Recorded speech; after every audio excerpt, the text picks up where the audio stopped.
Good morning and welcome to this session on our unit on supervising tour leaders. And we're going to look at how to reach out to leaders, especially when we are guiding or we have a team to lead in tour guiding. So, in briefing tour leaders, you're supposed to look at who these leaders are. So, it's a supervisory function that usually is carried out by personnel that deal with operations in the tourism sector. So you have to look at what takes place and who are involved in such. So we have, for example, the site guides. These are people who are specifically found in a tourism site or an attraction. So usually they'll be dealing with groups or individual uh, groups that come to visit a place. So we're supposed to they're supposed to know how to handle guests. Usually, the briefing is done by the tour managers. So they're supposed to be briefed on the following, like arrival times, group sizes, and this is in line with the itinerary that was set before, according to the way the tourist or the group decided on the site to visit. So it's done usually during the reservation. So they're supposed to know who to expect, the number, and the arrival time to be able to plan accordingly. And then they're supposed to look at mobility needs or accessibility. How are they to access the area if they're being picked by a van, if they're coming by their own personal means. So you have to be aware of all this. So the guide is informed or briefed earlier in advance before the group arrives to be able to find the personnel that are there that are already aware of how to deal with the guest and provide quality service.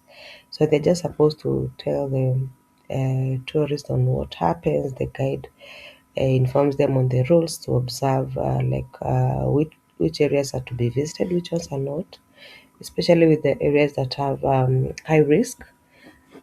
Usually, there'll be restricted areas in different sites, so they should be told on how to also talk to the guest about them.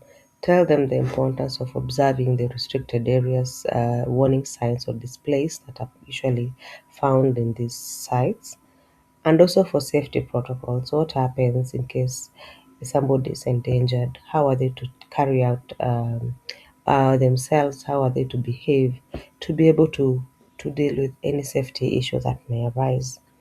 The other group that they're being briefed is the guides, the tour guide themselves, having to deal with the guests directly. So they have to know on logistics, main focus is on logistics and experience. Try to analyze what the guest prefers uh, according to the specifications they gave or the request that they gave. If they also have dietary needs, they should be aware so that they don't keep, like, for example, a diabetic person or a guest for too long without them accessing something to take or food or having their medication around. So they're supposed to know what guests prefers in terms of activities they'll choose, what they want to do, where they want to take their accommodation from or their meals. So these are things that this guide will be briefed on so that the running of the tour is smooth. The other one is to look at the hotel and the suppliers, reconfirming the bookings that were made prior to be able to know if the available slots are still there for the guest before the guest arrives. So this enables the tour guide to be aware or to be sure where they're taking the guest, the reserved rooms or reserved services that will be available. So this reduces delays or complaints because if you're sure of the reservations that were made, the client will also be happy because they won't be stranded. And then reviewing of SOPs in cases of emergencies and incidents. They're supposed to know what the communication protocols are, what to do in a situation, for example, in terms of lost luggage, when guests lose their passports or when an injury occurs during the tour. So, what are they supposed to do? These are the briefing points that they'll be guided on before the tour begins. The other ones who are driver guides, who are mostly nowadays the drivers are also the guides. So depends with the company. So for the driver guides, they're supposed to know on vehicle safety and comfort, looking at the scope in terms of route, the route logistics, the comfort of the passenger in the vehicles, even the safety of that vehicle. Is it safe to travel in? Do we have spare tires in case of like we have tire issues? Do we have health, the vehicle being healthy in terms of being serviced on time, having the correct spares or spare parts for the rough terrains? So they're supposed to know all this and also to map the terrain of where they are headed to. Like for example, if it is a hilly place, the vehicle must be able to maneuver the terrain very well, having a rest at specific points and driving limits. According to the speed limits also in the parks, they're supposed to know how to approach a sighting, how is their vehicle supposed to behave as the driver. Are they to guide the people on how to embark, to disembark from the vehicle for the comfort of the guest. So also cleanliness is key to be able to provide clean spaces for the guest. And then on financial and operational governance, this is about how to deal with finances. So we have the payment vouchers, how to use them, and usually they're issued to third-party vendors, people that are in agreement with the companies that are providing the service and the tour organization. So the leader must validate that the services that have been delivered are matching the count for the number of rooms reserved and the meals ordered. So if they are paying by vouchers, they must make sure that whatever information that is found on the tourist list is the same information on the voucher. So co-signing and stamping upon the service is done. That is endorsement. Countersigning done to ensure that whatever they are buying or whatever they are getting is what they have. And then on reconciliation, they're supposed to be returned immediately to accounting. Pause the tour to settle the supplier invoices. So a voucher is you pay, it's like you're paying in advance or you're paying like not in cash but through the voucher. So they have to pay the supplier of the product immediately the tour is over. And then on the driver's interest, so this is just money that is given or a fixed cash advance given for drivers for immediate minor operational expenses so that they won't have to call every time they're stuck or stranded. Don't have to call back their offices for such. So it is only authorized for fuel or toll fees or parking and minor repairs. And then when the repair is being done, they have to have an authentic receipt tracking. Like they should provide a merchant receipt. Or the provider of the service must document the service that was provided in advance. Sorry, after the service has been done. And then the float roll is the remaining cash plus receipts must equal to the original allocated float. So there's some money that they travel with, and then when they return, they must tally whatever they have spent versus the remaining cash that they have at hand. And then on the legal frameworks and reservations, we have to look at licenses. Like in our case, in the tourism sector, we have the Tourism Regulatory Authority. So you have to have the license. And then the vehicles must have the badges provided either TSV or the tourist van. They usually stick it on the vehicles. So they usually also obtain a permit on the municipal for transit for them to be able to pass through certain areas. They have to obtain permits. So permits will be obtained prior to the tour when the route is established on time and the driver or the guide or the tour company knows where they are headed to. And then on insurance, they must ensure that we have adherence to vehicle capacity limit. If it is a six-seater van or seven-seater van, it shouldn't be carrying excess, so that whenever we are filing for liability or for whatever that has occurred to us in the insurance companies, we will be in line with the regulations. So we'll be adhering to the insurance cover as it has been provided by the insurance provider. And then in evacuation, we must have emergency medical like provision of service.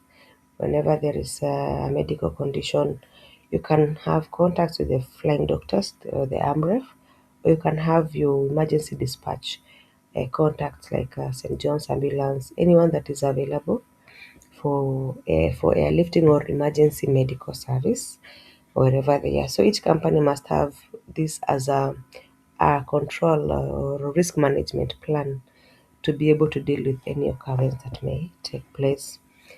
And then on the prepaid e-tickets, we have to have the QR codes or tickets for gate pass entry, especially in the parks. So they obtained prior, they pay for the gate passes prior for the vehicles and the tourists. So this makes sure that there is no service delay, especially in the remote areas where tourists expect a seamless flow of activities as they travel to these areas. And then now we have to assign the leaders to groups. And as we assign them, we look at the following, like a tourist preference, the niche interest. What are they interested in? Specifically, we have those traveling for birding or bird watching, or for history. They are coming to learn on the history on the archaeological sites, and also those who see culture. So the guide leading is supposed to know what to do or what to deal with. So they must be well informed or knowledgeable about the area. And then the demographics they have to match um, the kind of people, kind groups of people they are dealing with. If it is for the youth, for the elderly, or for children, they have to know what the tourist prefers. So if it is in a group of youngsters, they should know what to do and how to handle them. And then they should align formal versus conversational approaches.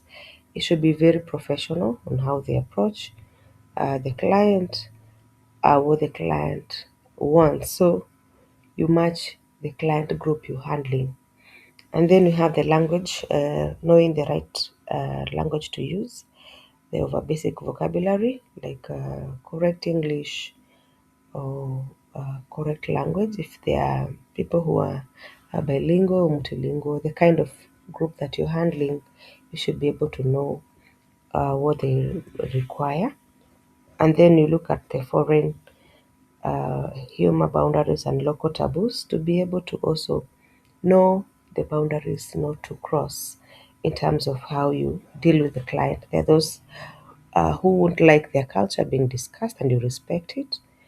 And there are those who don't allow you too much into their culture and you respect it also, so that there's that cordial cohesion, mutual respect that will be there at the end of the day. And then on the qualification, we should be able to know what levels of terrain we are handling. Uh, they should be able to maneuver each place, knowing the kind of uh, difficulty level to maneuver. Like for example, if there are wilderness activities to be done, ensure we have an active responder on the same. Like having a CPR certification is a requirement so that the guide is able to deal with an issue immediately that issue has occurred or an incident before even accessing medical services. And then on the site access, we have to confirm required badges for restricted sites, those that you have to require to obtain badges to enter.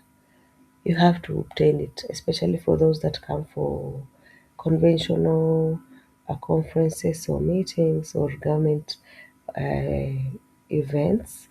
They have to know. So you know have to know what you're going through, or if it is a cultural event you're going to, you have to have correct badges for the same. So on the site interpretation report, that is what now we prepare after the tour. It's a post-tour evaluation done to monitor the service delivery and the site quality. What happened uh, at the site? You take note of the code, the group size, the duration that was spent. So it's an audit like you're doing on yourself from the tourists that came uh, to an area. So you're trying to look at what to do. Was the service delivered as required or not? Or did you meet the expectation of the client? So you're looking at the guest reactions also and interpretation barriers. Were they able to really understand the site you took them to? Were they able to relate with the content you're explaining to them? Was the quality of your storytelling? Was the quality of demonstration? Did you give room for quality time for them to have a question and answer session on what they didn't get, or it was just a rushed thing? So we also look at how they perceived the service. Did it meet their need? Was it to the standard they expected, or it was underperformed? And then they also look at the cleanliness, the safety hazard, the guide performance, the site feedback.